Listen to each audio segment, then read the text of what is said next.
This is the brief on 1D wave equation, initial conditions, and resulting wave symmetry. We're digging into the physics of how a simple vibrating string works. It's all about how the initial energy you put in, whether you pluck it or strike it, totally changes the shape of the wave that comes out. First, wave splitting really depends on how it all begins. Think about it.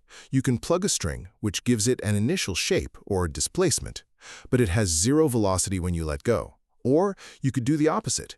Hit a perfectly straight string, giving it an initial velocity, but starting with zero displacement. Second, in that release from rest case, when you just let go of the plucked string, the wave splits into two perfectly identical, symmetric halves. The two pulses that travel away from the center are exact mirror images of each other. And finally, if you give the string an initial velocity instead, you get something called anti-symmetric splitting. The wave immediately breaks into two distinct parts. A positive peak shoots off to the right, and a corresponding negative trough, so an inverted version, travels to the left. So the nature of that initial disturbance, whether it's displacement or velocity, is what dictates the symmetry of the resulting wave components.